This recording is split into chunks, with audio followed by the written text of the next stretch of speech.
of P. Diddy? Yes. Is that right? That is correct. This whole thing is spiritual. I started calling out to the Lord, but then the demons appeared and they said he can't hear you. I'm dealing with the voice of the Lord every moment telling me to get out of there. If you got that opportunity, you had to take advantage of it because the competition was very stiff. I'll never forget the sound of the chanting. In a stunning courtroom revelation, a former employee described scenes that sent shockwaves through not only the jury, but the entire industry. From mysterious symbols to eerie rituals reportedly held inside Diddy's mansion, the testimony painted a disturbing picture.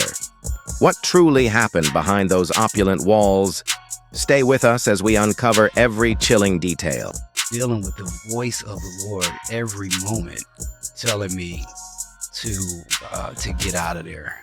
Like, so we would all be in the studio and it would almost be ritualistic, you know. We would light candles and as the beats are playing, you know, they would, you know, their hands would be moving like this and they would be chanting different things over the music alone. This is before it goes to the writers.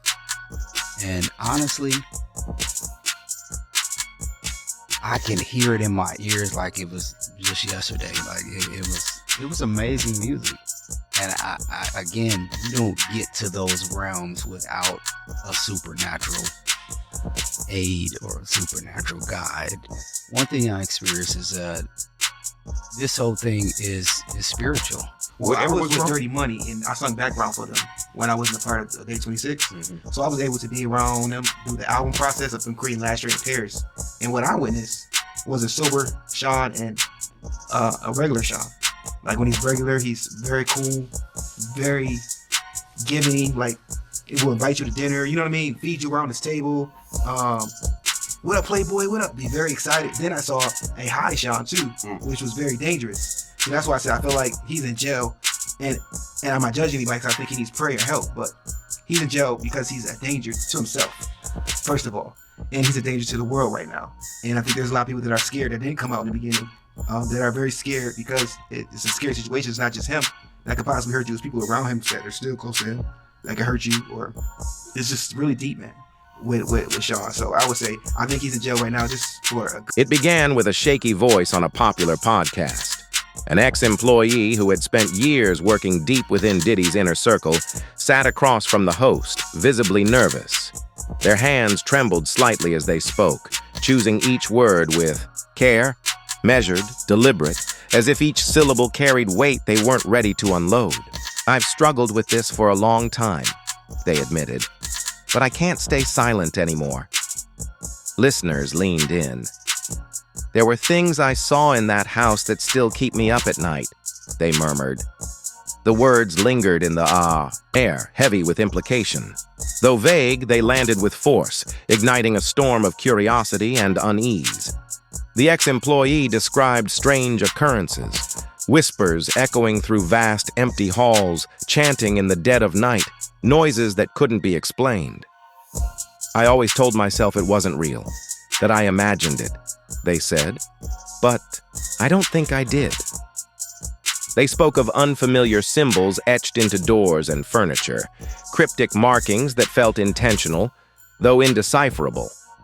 The secrecy was suffocating. The podcast host pushed for more, but the guest remained, guarded. Fear, they explained, had kept them silent for years. It's bigger than just me," they said quietly. The episode exploded online. Clips circulated across forums and social media at lightning speed. Conspiracy theories surged. Some pointed to occult practices, others dismissed it as a stunt or exaggeration. But one thing everyone agreed on: the fear in the ex-employee's voice was real. "You can't fake that kind of fear," one viral comment read. Speculation bloomed. Could someone as revered and influential as Diddy be involved in something so dark? Between the lines, the implications were chilling. Rituals, secrecy, and a side of his household no one had dared to confront. When the host pressed again for more details, the ex-employee offered only fragments. "I knew speaking out would ruin me," they confessed. "But the guilt, it got too heavy. You don't unsee things like that." They described feeling trapped in that mansion, constantly walking a tightrope between doing their job and ignoring what they couldn't explain. Every word dripped with internal conflict, a war between the desire for truth and the instinct for self-preservation. Near the end of the interview, the host asked the question everyone was thinking. Would they ever share the full story? A long pause followed. "One day," they said. "They need to know." It was a promise, a chilling one, that left the world holding its breath. That day came sooner than anyone expected, in the courtroom where the veil was finally lifted. So we make a deal. He allows me to use the studio. And I'm in there creating every day. And a lady comes by and she says, "Hey, I got some cookies, some ganja cookies." And so I eat one.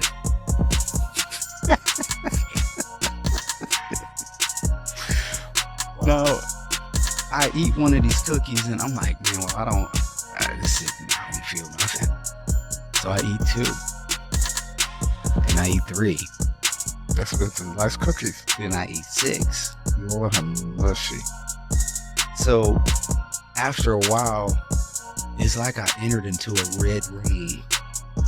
It's like everything became red. And I started calling out to the Lord, but then the demons appeared. And they said, "He can't hear you." Demon or demons? Demons. How many?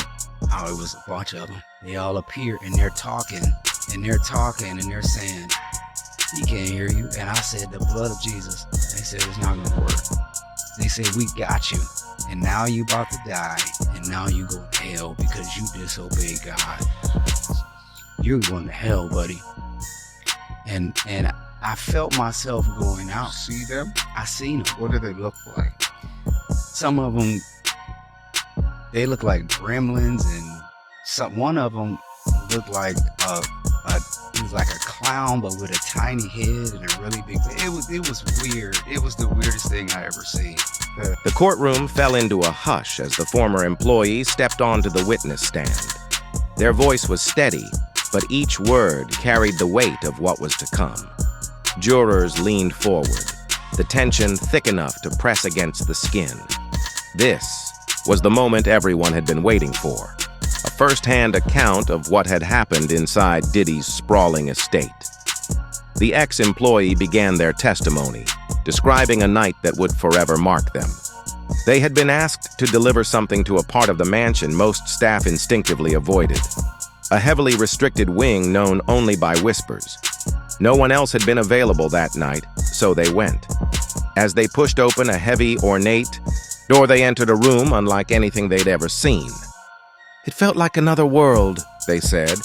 The walls were covered in strange symbols, complex geometric patterns etched into the plaster, some of which seemed to shimmer subtly under the dim, flickering lights. Around the room, large black candles burned, their wax dripping in precise trails that looked almost intentional, like they held meaning. But it wasn't the visuals alone that unsettled them. They paused, their voice faltering for the first time as they recounted the sound, faint chanting, low and rhythmic, coming from all directions. At first, they assumed it was a recording hidden somewhere in the room, but as they stood motionless, in the doorway, the sound grew louder, unmistakably human. It pulsed through the air, vibrating in their chest. They stepped farther inside. That's when they realized they'd interrupted something. Through a partially open door on the far side of the room, they glimpsed a group of figures.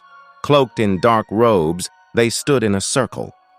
These weren't theatrical costumes. They were heavy, concealing garments, adorned with glinting symbols and accessories that suggested hierarchy. At the center sat a figure on what appeared to be a throne, its wooden frame etched with more of those strange symbols. When the seated figure raised a hand, the chanting stopped. The silence that followed was thick and suffocating. Then, one of the robed figures near the door turned and saw them. The ex-employee's voice cracked as they recalled the moment. They ran, fast. Slamming the door behind them, they locked themselves in their room and didn't come out until morning. They didn't sleep that night or many nights after. I knew I wasn't supposed to see that, they told the court, wiping at tears. After that night, everything felt different, like the house was watching me back. Later, they learned the name of the place they had entered, the inner sanctum. Staff spoke of it only in hushed tones. It was strictly off-limits, reserved for a select few. And within those walls, the witness testified, reality itself seemed to warp. Being there, even for a moment, they said, had shaken their sense of safety, and perhaps their grip on sanity. Diagnosed me as schizophrenic and bipolar. The same thing kind of like what Fred said he was going through. It's just, I didn't experience thoughts. I experienced other thoughts of being harmed and stuff. You start doing things. I was like walking around Rochester, bro. Like it's like I really like lost myself for like years. And I don't cry about this no more because I'm stronger. But it's like I was going crazy, bro, trying to figure out like what is going on, and the things that I was feeling are coming to light now, and I'd be like, whoa, that had to be God, intervening and removing me from that situation because it could have got really, really bad. I don't know why somebody that evil would. I don't get it. I don't know why somebody would do that to a talented, passionate people. Yeah. Like, we talented, passionate people. I don't understand. No, it's okay, bro. I don't understand why someone would sit down and think about hurting someone. I don't know. Or laugh about it after they do it, Like, I don't get it. That's why I said none of them are innocent. I'm not here to expose anybody, but none of them are innocent, man. Like, none of them are innocent. Y'all all coming after this man for millions of dollars when y'all were a part of it as well. Y'all were down too. Like, that's not fair. That's not fair to him. It's not fair. Did you ever confront Diddy about this? I kept trying to get in contact with him because all I wanted was an apology. All I kept saying, like, could you apologize? Like, could you just apologize for what I can't talk about right now? But I just wanted to apologize because something was wrong with me, man. Something was wrong. And like on your last Vlad interview, you could look at me and tell like something was wrong. Like I wasn't the enthused person. I wasn't cute. I looked like stress. I looked like I was in a dark place. So like you could tell like something was wrong, right? That is said towards the end of this video. He said that was very interesting. He said, Q said, had never have came up, I would have never spoken about it. Because I ain't no snitch. I would have just kept it to myself. That was very, very, very, very telling. That was very telling. You could tell that something terrible happened to him. Something extremely traumatic happened to him. So obviously something very traumatic and terrible happened to him at the hands of Diddy. But you can also see that there is a level of forgiveness that Q has at the same time. The courtroom was draped in an unnerving silence as the ex-employee's testimony continued, each word more damning than the last. Diddy sat at the defense table, his gaze locked on the polished surface before him. At first, his face was unreadable, a mask of practiced calm honed over decades in the spotlight. But as the testimony delved deeper into unsettling territory, that composure began to falter. Jurors exchanged uneasy glances, their discomfort growing with each revelation. Even the public gallery seemed to hold its breath. According to the witness, there was one night unlike any other, an event that defied logic. Within what they described as the inner sanctum, Diddy allegedly stood at the center of a bizarre ritual. He was surrounded by robed figures. The ex-employee claimed and appeared to lead the proceedings with words that sounded like an incantation in an unfamiliar tongue. The chanting, the synchronized hand movements, everything felt deliberate, rehearsed, and deeply foreign. The ex-employee hesitated, clearly shaken, before continuing. "It felt like I walked into something I was never meant to see," they said, voice trembling. Diddy's stare remained fixed ahead, but subtle shifts in his demeanor betrayed the storm brewing beneath the surface. His jaw clenched, lips tightened, and a faint shake of his head revealed growing agitation. Then came the alleged purpose behind the ceremonies. "They said it was about power," the witness explained. "Control. Influence." At that, Diddy visibly tensed. He shook his head, muttering under his breath, the words inaudible at first. But when the ex-employee spoke his name directly, accusing him of orchestrating the ritual to cement his dominance, Diddy exploded. "This is all lies!" he shouted, leaping to his feet. His voice cut through the courtroom like a blade. Gasps erupted. The judge's gavel pounded against the bench, demanding order. Diddy's legal team rushed to calm him, urging him back into his seat as whispers swelled into a rising wave of murmurs. The judge threatened to clear the entire room if the noise didn't subside. The jury sat stunned, some visibly rattled by the outburst. In the gallery, reactions ranged from morbid fascination to silent unease. The witness remained composed, eyes fixed on Diddy. They hadn't flinched. When order was finally restored, Diddy slumped back into his seat, seething. His attorneys leaned in, whispering urgently. The judge reminded everyone of the seriousness of the proceedings before allowing the testimony to continue. But from that moment on, the weight of Diddy's reaction lingered. Well, I did an interview with Roger Bonds, who was in security. Was he around you guys? No. No. I don't think he's around. He was around. I was around Roger Bonds. He was around, right. And he witnessed all the abuse. Yeah. But, what you're saying is, basically consistent to what he was saying was that Diddy was, over time became a drug addict. Yeah. He would go on these drug binges. Him and Cassidy would lock themselves in these hotel rooms for 3-4 days, go on these binges, and during the binges, that's when allegedly the free cops happened or whatever else, and then they would go and get IVs. Yeah. And you know what I'm saying? Trying to rejuvenate themselves. That's a fact. And then a week or two later, go through the same type of thing. He's also the person that said that Diddy said that he never cared about making a band, and he never planned on using making a band successful. Like it was just basically like a lick for him. Yeah. Like he never really had a business. That was James. This guy could get whatever he wanted. There was already girls there at the party, but I believe these girls came specifically to do whatever we wanted them to do. So I just remember him walking in and asking everybody, "Hey, what kind of girls do y'all want?" And a few moments later, girls came in.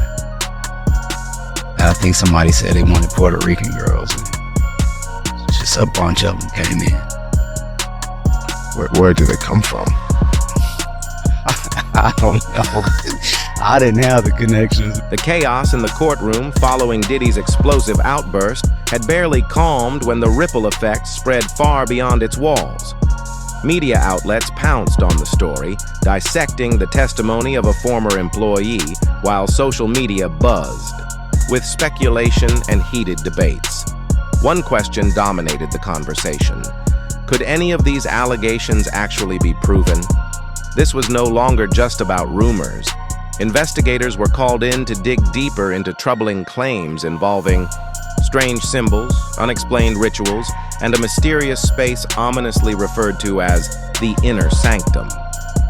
As part of the inquiry, attention quickly shifted to Diddy's mansion. According to reports, a search of the property uncovered items that raised serious concerns. Among them was a collection of books on occult practices, some detailing group, rituals, symbolic hand gestures, and chants. While it's not unusual for celebrities to collect eccentric or obscure material, the contents of these books uncannily mirrored details from the former employee's account. Even more unsettling were the artifacts allegedly discovered. Intricately carved figurines and symbols that, to the untrained eye, appeared abstract. However, experts noted a resemblance to well-documented occult imagery, symbols often associated with power, secrecy, and ritualistic tradition. Other witnesses came forward with mixed accounts. One former staff member described Diddy as intense but professional, insisting they had never witnessed anything out of the ordinary. They acknowledged that certain parts of the house were off limits, but attributed that to the privacy expected for someone of Diddy's stature. In contrast, another anonymous source who had briefly worked on the property corroborated parts of the original testimony. They recalled hearing eerie, low droning, noises at night, sounds that seemed to echo through the hallways. While they couldn't confirm any rituals, they admitted that some areas of the home carried a chilling, unexplainable atmosphere. The case divided public opinion. Some dismissed the claims due to the lack of definitive evidence, while others argued that the nature of such allegations meant proof might always remain elusive. Sociologists noted the case tapped into a broader cultural narrative, one shaped by a deep fascination and suspicion of the secret lives of the ultra-rich and powerful. When someone like Diddy faces such allegations, it reinforces a growing public mistrust of celebrity elites. Online, the trial transformed into a full-blown spectacle. Hashtags trended daily. Commentators polarized into two camps, those convinced of the ex-employee's credibility, and those who viewed the entire saga as exaggerated sensationalism. One truth remained undeniable. Whether proven or not, the damage to Diddy's reputation had already been done. In the court of public opinion, belief often weighs more than evidence, and even a trace of doubt can permanently alter how someone is seen. The thing with Roger Bonds was, like, I had issue with him, and I was kind of like nervous around them because I was in the email, and I saw some things in the personal email that threw me off guard. Like what? I don't want to go into details right now, but it just threw me off guard. You know what I mean? To make me be like, you know what I mean? Like, I understand you crying now and of the trauma that you've seen, but what about me, bro? Mm-hmm. Like, what about the trauma you put me through when I read that email? Yeah. You know what I'm saying? Like, that's why it's just not like Sean that's guilty. They're all fucking guilty, man. Like, and I'm just put the blame on Sean. I blame everybody that's in his circle. They're all minions and they want to be like him. And if they can't be like him, they try to come against him. If they don't got the money or they can't get it as quick as him or whatever he's doing to get it, you know, all of a sudden it's like, let's turn against him now, you know what I mean? Because I guess whatever, I don't know. Well, you said that you've seen the drugged out Diddy. Yeah. What would happen during those times? Well, I mean, I'll keep it very short. Things felt very sacrificial. Okay, explain. I can't. And I don't want to sound like I'm a conspiracy person too. You know what I mean? Because I'm not. But when you're under a power, man, it's just, I can't go into details now, but sir, like, I'll tell you, it felt like some sacrificial stuff was going on, man. Like, it felt very scary and weird to where I ran to get help. I ran to my doctor. I spoke up with my family. I spoke up to people around me because I was like, if this is true, and I'm convinced or dead or something, I want you guys to know facts and the truth of what I'm going through. And The cracks behind the curtain, celebrity culture, power, and the unseen. For years, celebrity culture has thrived on illusion, on carefully curated images that make its stars feel untouchable. But a recent trial has disrupted that illusion, exposing the fragile veneer that surrounds even the most admired public figures. At the heart of this case is the testimony of a former employee whose claims about Diddy didn't just stir controversy, they reignited a broader fascination with what lies behind the closed doors of fame. The allegations raised more than just questions about one man. They struck at the heart of society's obsession with the mysterious lives of the rich and powerful. Speculation has always surrounded celebrities, but moments like this shift the conversation from rumor to reckoning. Almost instantly, the trial became a lightning rod. Some saw the former employee's detailed account as proof of hidden truths, long suspected. Others dismissed it as fabrication, a calculated attempt to sabotage a high-profile figure during a turbulent time in his career. But the debate wasn't just about whether the claims were true, it was about what they symbolized. The possibility that someone so admired and closely watched could lead a double life, one carefully hidden in plain sight. This kind of fascination isn't new. For decades, whispers of secret lives, strange rituals, and elite gatherings have swirled around Hollywood. While many stories fade into obscurity, some linger, especially when they come from insiders who claim first-hand experience. These rare accounts challenge the polished images celebrities work so hard to maintain and force the public to question how much of what we see is real. The entertainment industry, especially music and film, has always been fertile ground for such speculation. Power, protection, and influence often seem to revolve behind closed doors, out of reach and largely unexamined. But when courtroom testimony brings these whispers into the light, the impact is undeniable.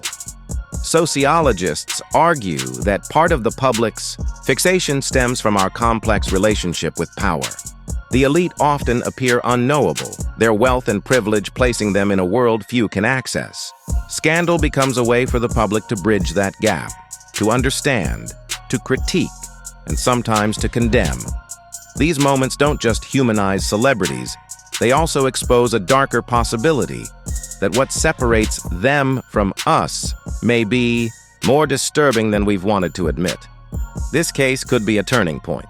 The ex-employee's testimony may inspire others to speak out, not only about Diddy, but about deeper systemic issues within the entertainment world. It's a reminder that those closest to fame often live in its shadows, burdened by truths too heavy to carry until the right moment arrives. What happens next remains to be seen.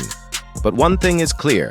For Diddy, and perhaps for much of Hollywood, the old way of doing things may be gone for good.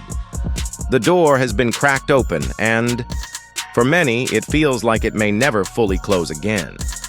This story doesn't just challenge one legacy. It forces a much bigger question. How much of the world we admire is carefully constructed fiction? Celebrity culture has always relied on narrative control, on building trust through the illusion of transparency. But now, with even a glimpse behind the curtain, the illusion is harder to believe. And once we've seen what lies behind the mask, it's not so easy to look away. If these walls could talk, what other stories might they tell? And are we truly ready to hear them?